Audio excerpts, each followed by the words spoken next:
sugar helps the medicine go down. The medicine go down. The medicine go down. Just a spoonful of sugar helps the medicine go down. The American parasite.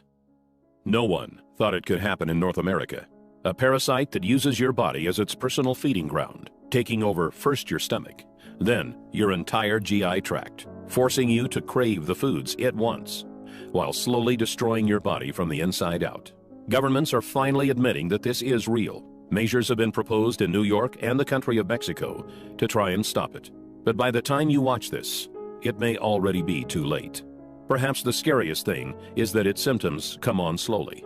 You may never even realize your fatigue, weight gain, or lack of sleep is the result of this bad bug, until it finally takes over and forces you to seek medical attention. In the next few minutes, I'm going to show you a simple test you can do to find out whether or not you've been infected, and if so, how to get rid of it before it causes potentially irreversible damage. I'm also going to expose the major government screw-up that allowed this to happen, and how they are now scrambling to fix it. Warning, the information I'm about to share with you is controversial because this parasite comes from the most unlikely place, your food supply. In the next few minutes, I'm going to expose the manipulative practices of several very large corporations, companies like General Mills, Nestle, and Coca-Cola, that they prayed the public would never discover. It's a tangled web of bribery that makes your average politician look like a saint. And they are currently spending tens of millions of dollars in false advertising to try to cover up what they have done. But it's about time someone pulled back the curtain. That's why I've spent a considerable amount of time and my own money over the last few months creating this video that they do not want you to see. So if you're serious about the health of your family, turn off your cell phone, take a seat, and make sure you watch every word of this presentation. What you are about to see and hear may shock you, but it may also save your life. Let's get started. The year was 1950. The death rate by heart disease in America had jumped to an astonishing 30%. Only far back as the 1900s, it was 10%.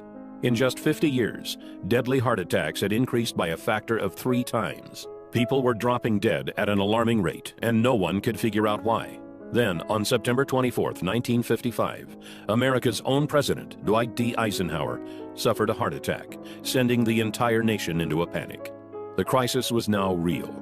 On Monday, September 26th, the Dow Jones plunged 6.5%. The total paper loss of the day was $14 billion, the largest ever, including that of the Great Depression. President Eisenhower would not walk again until October 25th, and would not return to the White House until November 11th, nearly 6 weeks later. By this time, the fear of heart attacks was on everyone's mind. Enter government researcher Ansel Keys. Mr. Keys was a Harvard-educated scientist who had helped design rations for the U.S. Army during World War II.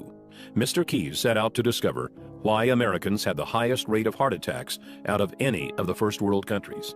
In what would later become known as the 7-country study, Mr. Keys discovered that Mediterranean nations had the lowest heart attack rates in the world.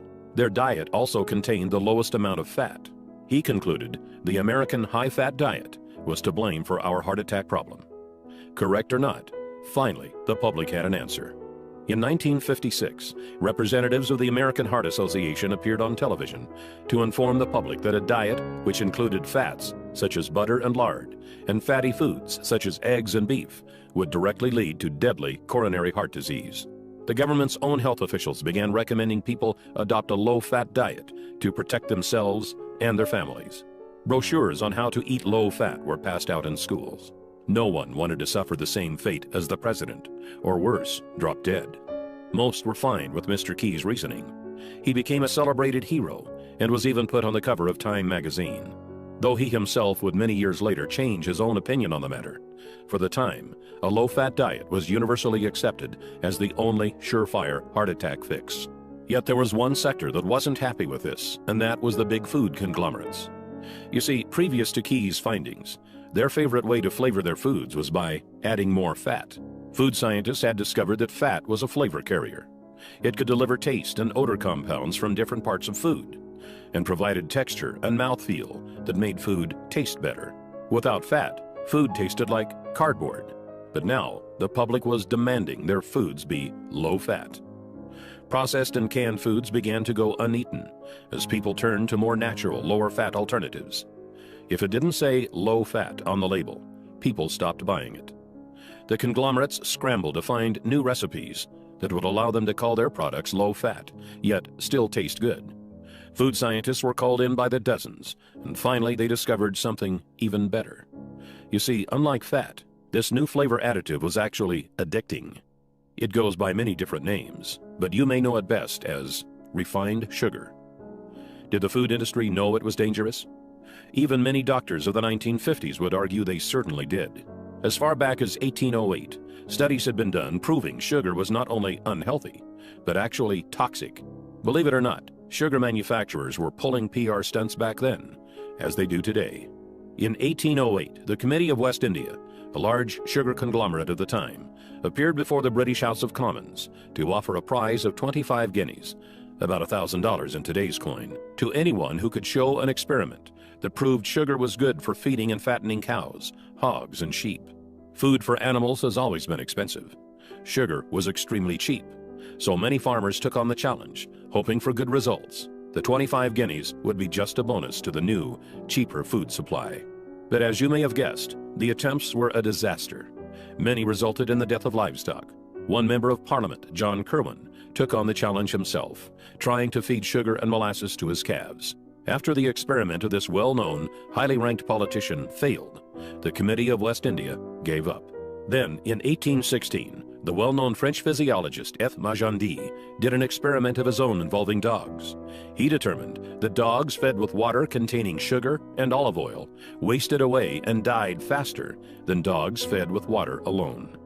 This showed sugar not only had no nutritional value, but actually caused negative effects. This shut the sugar manufacturers up, but just for the time being. Flashback to 1957. Fat was out.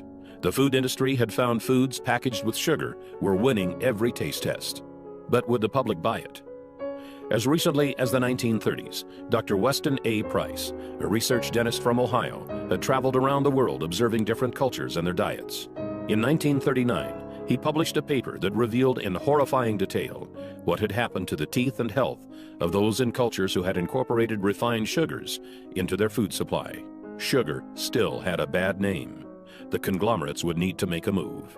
Later, in 1957, noted Professor E.V. McCollum, who was often referred to as America's top nutritionist of the day, published a book called A History of Nutrition. In it, he argued that despite there being dozens of experiments done since the 1800s, proving sugar was bad for human consumption, those experiments were all flawed due to human error. This book was published and marketed with the same ferocity you see with bestsellers today. But where did it come from? No scientist has his own money to publish a book on such a grand scale. And let's face it, A History of Nutrition? It's not a title that will make a book fly off the shelves. A look inside the book revealed it was published and marketed by a company called the Nutrition Foundation, Incorporated. Who was the Nutrition Foundation? I'm glad you asked. It happened to be a front organization for the leading sugar conglomerates of the time, including the American Sugar Refining Company, Coca-Cola, Pepsi-Cola, Curtis Candy Company, General Foods, General Mills, Nestle, Pet Milk Company, and Sunshine Biscuits, about 45 companies in all. And did the Americans buy it? Oh boy, did they ever. Sales of processed foods skyrocketed. All they had to do was put low fat on the label, then dump in a bunch of refined sugar, and it would sell like crazy. A 2012 study by Dr. Robert Lustig of the University of California, San Francisco, revealed that sugar is just as addictive to the human brain as cocaine, setting off the same dopamine triggers and forcing us to crave more and more of it. So it was only natural that humans would begin to consume the new sugared products at a feverish rate. The food conglomerates responded to the increasing sales by using even more sugar. It began to find its way into foods you would never expect, like hot dogs, yogurt, spaghetti, and breads. As the decades passed, obstacles would spring up, but each time, the conglomerates had an answer. In 1965, the Fair Packaging and Labeling Act began, requiring their products to be honestly and informatively labeled. By this time, the public wasn't so hot on sugar anymore, but that made no difference. The conglomerates simply hid the sugar by putting it into new forms and creating new names. This way, People wouldn't see the word sugar on the food label, but it could still be hiding inside. Some names sugar goes by are agave nectar, brown rice syrup, high fructose corn syrup, dextrose, evaporated cane juice, glucose, lactose, malt syrup, molasses, sucrose. Another classic example is when the sugar pushers began putting the word natural into all of their advertising. Made from natural ingredients became their slogan, but all refined sugars are made from natural ingredients. So is cocaine and heroin. During the 1970s, armed with new studies showing the dangers of refined sugars and exposing them in all of their forms, the American public began to wake up. For the first time since the 50s, sales of certain high-sugar foods slowed down. But the conglomerates had prepared for this and had been hard at work developing yet another weapon of their own: artificial sweeteners. Perhaps the most notorious of these was aspartame, more commonly known as Equal or NutraSweet. The story of how it became approved by the FDA is startling. By this time, the diet craze was in full swing, and the diet food market was a billion-dollar industry. It was banned in 1973, and another artificial sweetener, cyclamate, had recently been banned when it was found to cause tumors in tests done on animals. Aspartame was initially also rejected by the FDA, but its developer, G.D. Searle, was not having it. Searle presented the FDA 100 different studies that showed it was harmless, studies G.D. Searle had funded themselves. Why not? They knew if they could get it approved, they would make billions. But despite what their studies said, every time an independent study was done, it was found to be dangerous for human consumption. For the first time in history, the FDA sought criminal investigation into a food manufacturer for misrepresenting the safety tests of a product. What the investigation revealed was shocking. Deceased lab animals from the tests were not autopsied for months or even years after their deaths, so that rotting would render any tumor data inaccurate.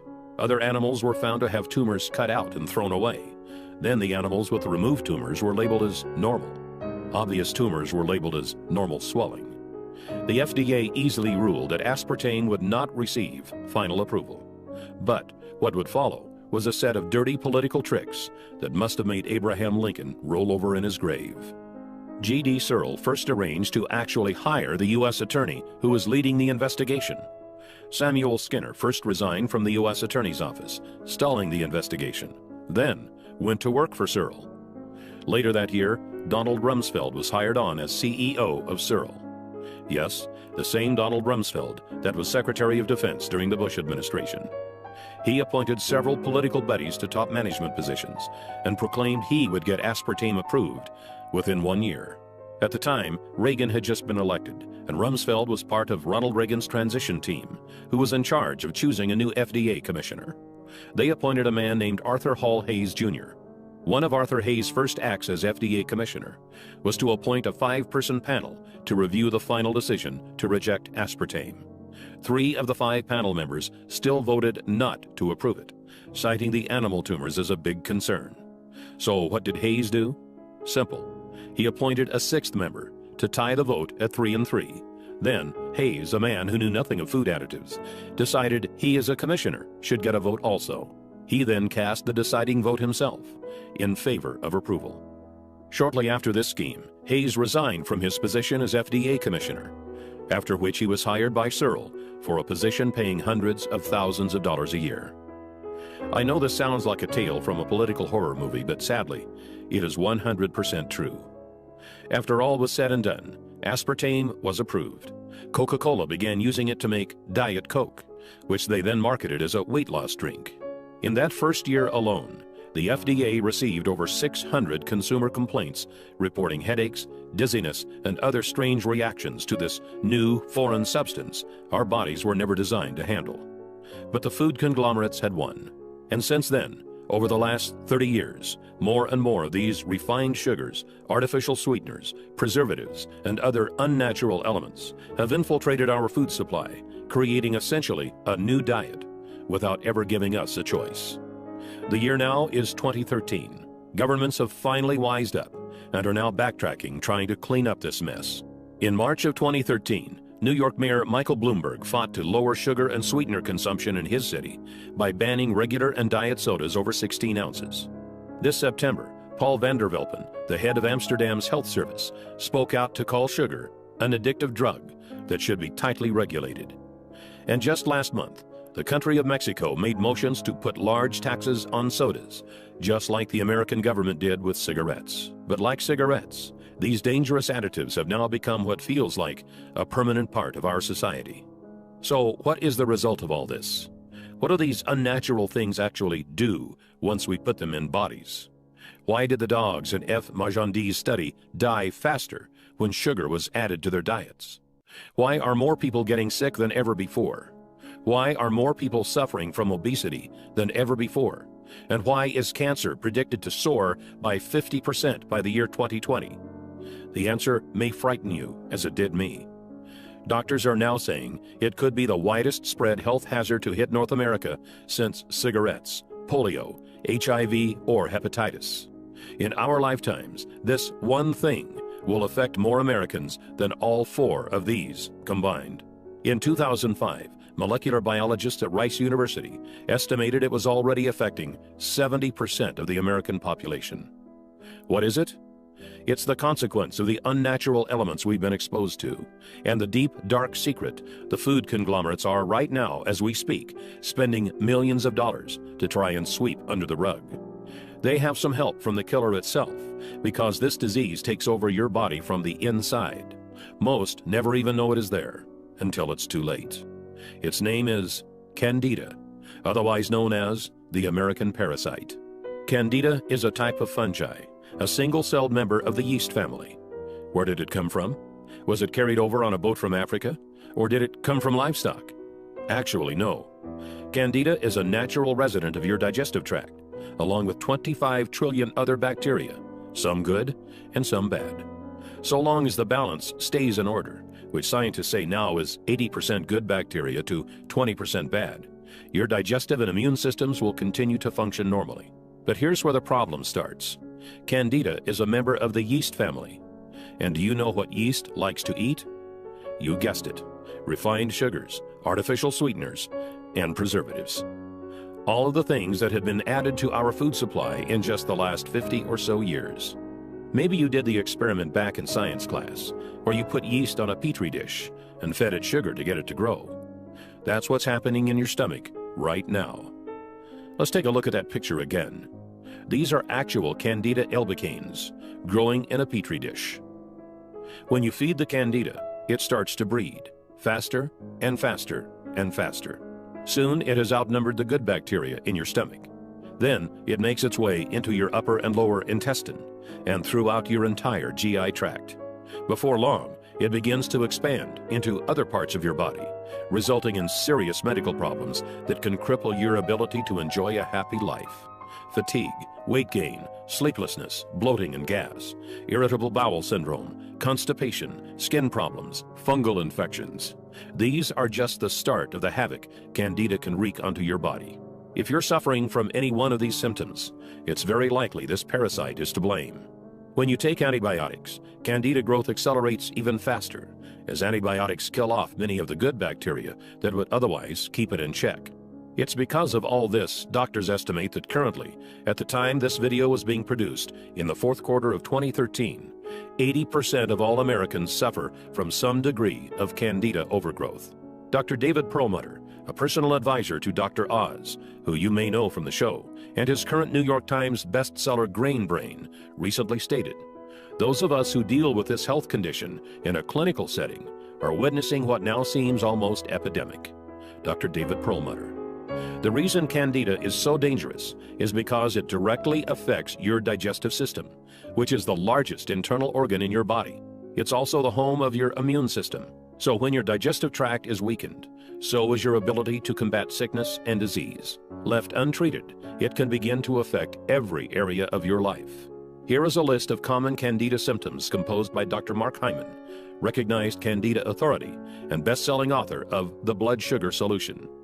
General symptoms include chronic fatigue, loss of energy, general malaise, decreased libido, sensitivity to foods, chemicals, or other allergens, eczema, psoriasis, irritable bowel syndrome, toenail fungus.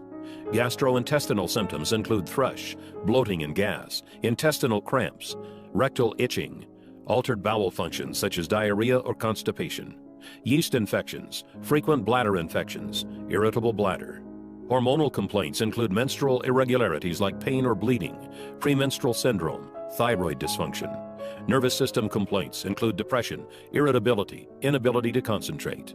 Immune system complaints include allergies, chemical sensitivities, low immune function.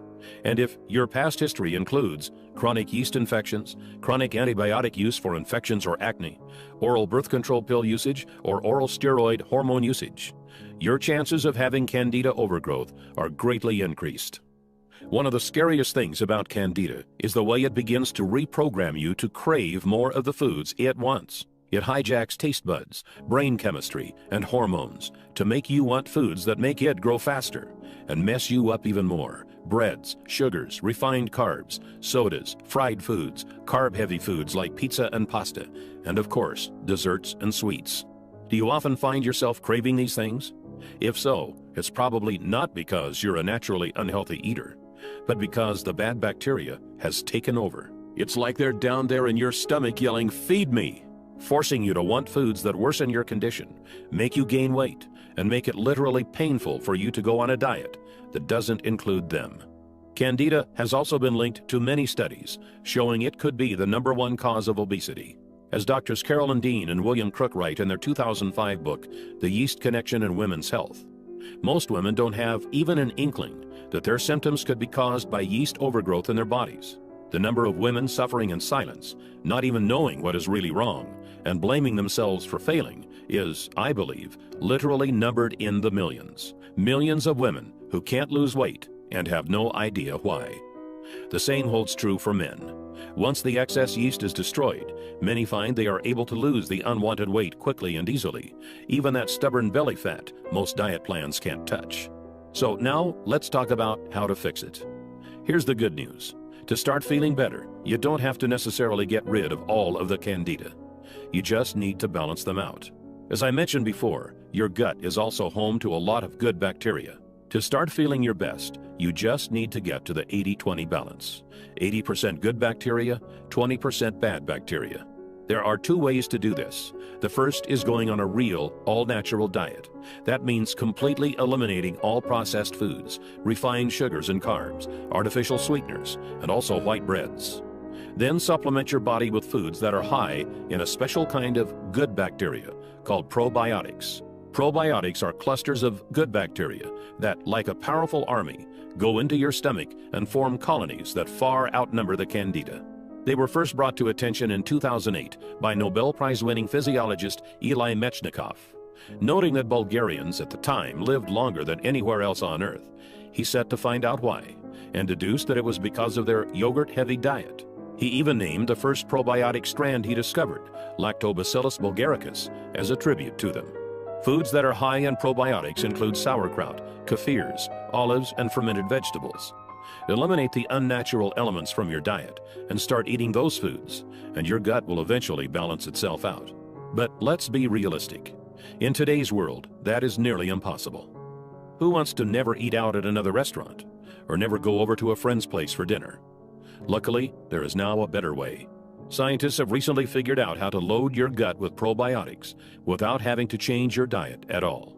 They've been able to put these living bacteria into pill form, so you can take them with your meals, no matter what those meals may be. They offset the bad foods you eat, populate your gut with good bacteria, and instinctively balance you to the right ratio. Once this happens, all sorts of exciting changes can happen in your body. You have more energy, feel more alert and more active. You can focus better on work. You feel smarter, more productive, more creative. Many no longer have the need for coffee or caffeine, as your body is now able to get more energy from food and tap into it easily. Dr. Alan Walker, professor of nutrition and pediatrics at Harvard Medical School, recently stated, "Evidence from clinical research demonstrates that adding good bacteria to the diet promotes a healthy digestive and immune system. This makes your disease-fighting ability stronger, so you get sick less often." In a 2001 study, children from daycare centers in Helsinki, Finland, were given milk with and without probiotics. Those who drank the probiotic-enhanced milk were 17% less likely to get a respiratory infection and 16% less likely to call in sick because of illness. Harvard Medical School has also recently gone on record to proclaim probiotics' effectiveness at preventing vaginal yeast infections, as well as antibiotic-induced diarrhea. Dr. Michael F. Roizen, New York Times best-selling author and chief wellness officer at the Cleveland Clinic, recently said, "Taking probiotics is a habit that can really benefit the digestive system, which is intricately connected to our overall health. Many also find weight begins to fall off, since your gut processes food more efficiently. If you've had trouble losing weight in the past, it could be because the Candida have clogged up your digestive tract, which can greatly slow down your metabolism. You'll also notice those carb and sugar cravings fade away. You actually find yourself craving good, healthy foods that make you look and feel great. All in all, your digestive tract contains 60% of the cells in your body, so it's no surprise that clearing it up can make you feel like a whole new person. Oh, and before I go, I feel it's important I tell you about one more thing. It's important we talk about the costs of not taking care of your gut, because this is not a problem that fixes itself.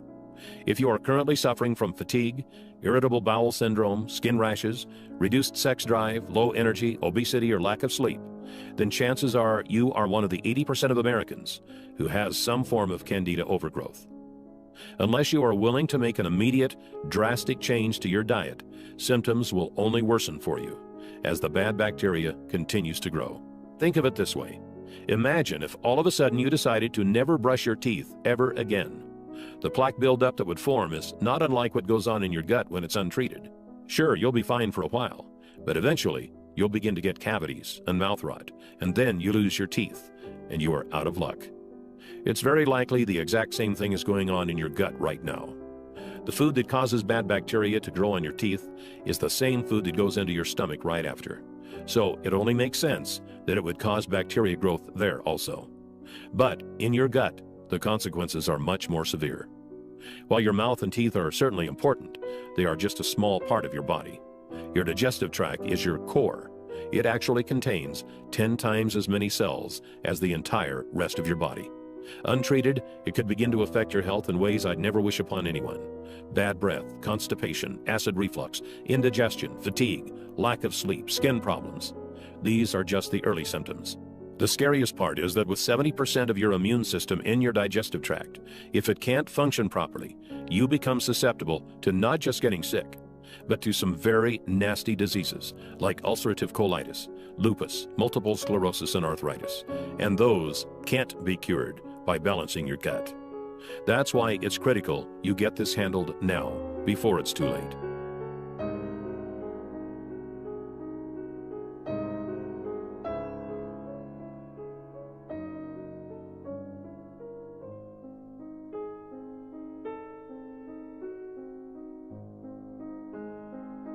You'll find yourself sleeping better and waking more rested, but with new, exciting energy.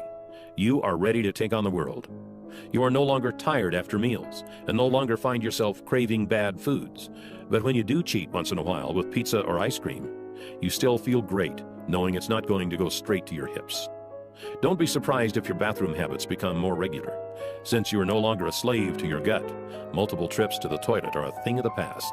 Weight may also begin to fall off, as your body is now a food-burning machine, no longer a fat and sugar storage hub. You'll probably also discover you no longer find yourself needing caffeine, carbs, or sugar. Many claim their sex drive goes up as your body feels younger, sexier, and more vibrant. Your skin may even appear younger and firmer as your body is better able to bring the nutrients from your food into your skin, replenishing your cells and giving you a healthy, youthful shine. And then, I can't tell you exactly when it will happen. It may be in a few days, or it could take a few weeks, but it certainly will happen. It's something I call the magic moment. The magic moment is when you wake up one day and realize that something is different. Your senses feel more powerful. You are more alert, centered, and on point. The air feels crisp, and your body feels alive. Your serotonin levels have soared, and your soul just feels like everything is right. Then you realize that's the way we humans were supposed to feel all along. And now that your body is running like a finely tuned machine, you know that you always will feel this incredible. It's a feeling you can't really put a price on. Our health is our most precious asset. Without it, we can't fully enjoy anything else. The last person to propose a natural cure against cancer is Tullio Simoncini, an Italian oncologist who finds himself in the middle of a storm after having declared that the origin of cancer is not genetic, but it is due to the aggression of a fungus called Candida albicans. How does a fungus get in the body? Where do you think this all starts from years of research? There is an endemy, a big epidemic pollution because the fungus is undervalued. But it is undervalued because it is not understood. From the very beginning of his studies, Dr. Simoncini felt the need to reconsider the cancer paradigm from scratch and began looking for a different origin of the disease. What puzzled him the most was the fact that all tumors behave in the same way, even though they appear completely different from one another. Then he started looking for a common denominator and eventually found one. Most cancers appear white. These tumor specimens show the devastating impact the disease can have on the body. This is a liver riddled with cancer. The white bubbles are all tumors. If you enter the body and you reach an organ affected by the cancer, you can see that the lumps are always white. Sometimes it is covered with blood or with the defense reaction. But in every post-mortem examination, scientists find the white lumps, the white masses, that is fungi.